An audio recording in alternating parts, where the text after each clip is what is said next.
Capítulo 3º. Disposições finais. Artigo 41. A Escola Nacional de Mediação e Conciliação, no âmbito do Ministério da Justiça, poderá criar banco de dados sobre boas práticas em mediação, bem como manter relação de mediadores e de instituições de mediação. Artigo 42. Aplica-se esta lei, no que couber, às outras formas consensuais de resolução de conflitos, tais como mediações comunitárias e escolares, e aquelas levadas a efeito nas serventias extrajudiciais, desde que no âmbito de suas competências. Parágrafo único. A mediação nas relações de trabalho será regulada por lei própria. Artigo 43.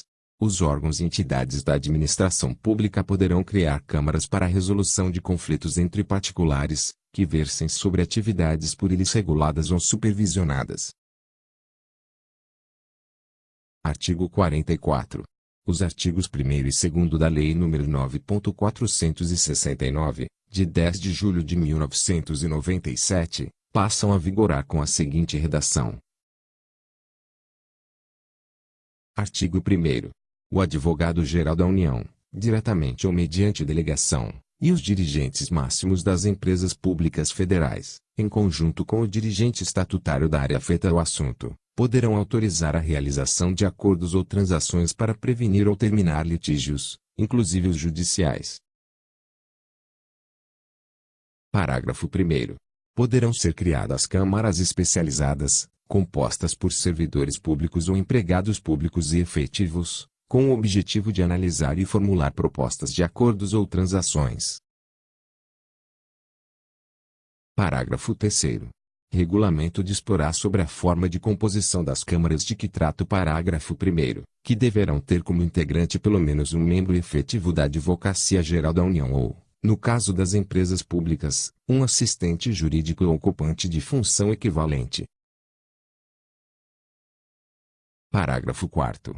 Quando o litígio envolver valores superiores aos fixados em regulamento, o acordo ou a transação, sob pena de nulidade, dependerá de prévia e expressa autorização do advogado-geral da União e do ministro de Estado a cuja área de competência estiver afeto o assunto, ou ainda do presidente da Câmara dos Deputados, do Senado Federal, do Tribunal de Contas da União, de tribunal ou conselho, ou do Procurador-Geral da República, no caso de interesse dos órgãos dos poderes legislativo e judiciário ou do Ministério Público da União, excluídas as empresas públicas federais não dependentes, que necessitarão apenas de prévia e expressa autorização dos dirigentes de que trata o caput.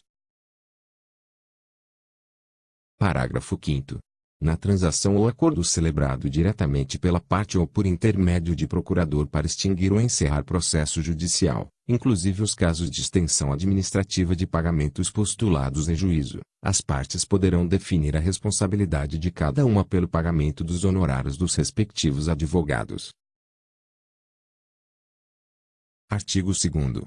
O Procurador-Geral da União, o Procurador-Geral Federal, o Procurador-Geral do Banco Central do Brasil e os dirigentes das empresas públicas federais mencionadas no caput do artigo 1º poderão autorizar, diretamente ou mediante delegação, a realização de acordos para prevenir ou terminar, judicial ou extrajudicialmente, litígio que envolver valores inferiores aos fixados em regulamento.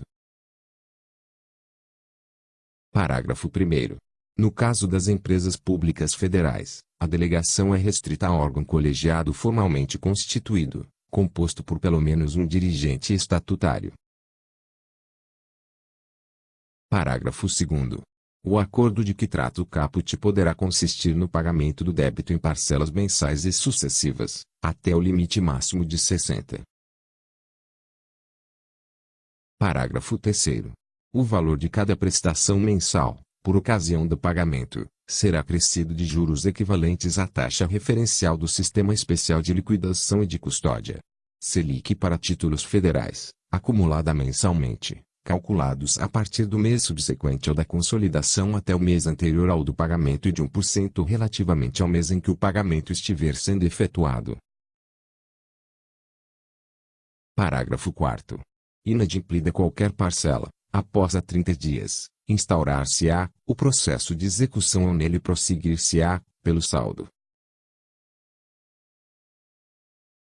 Artigo 45. O Decreto número 70.235, de 6 de março de 1972, passa a vigorar acrescido do seguinte artigo 14-A. Artigo 14-A. No caso de determinação e exigência de créditos tributários da União cujo sujeito passivo seja órgão ou entidade de direito público da Administração Pública Federal, a submissão do litígio à composição extrajudicial pela Advocacia Geral da União é considerada reclamação, para fins do disposto no inciso 3 do artigo 151 da Lei nº 5.172, de 25 de outubro de 1966. Código Tributário Nacional.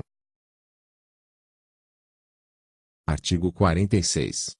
A mediação poderá ser feita pela internet ou por outro meio de comunicação que permita a transação à distância, desde que as partes estejam de acordo. Parágrafo único. É facultado à parte domiciliada no exterior submeter-se à mediação segundo as regras estabelecidas nesta lei. Artigo 47. Esta lei entra em vigor após decorridos 180 dias de sua publicação oficial. Artigo 48. Revoga-se o parágrafo 2º do artigo 6º da Lei nº 9.469, de 10 de julho de 1997.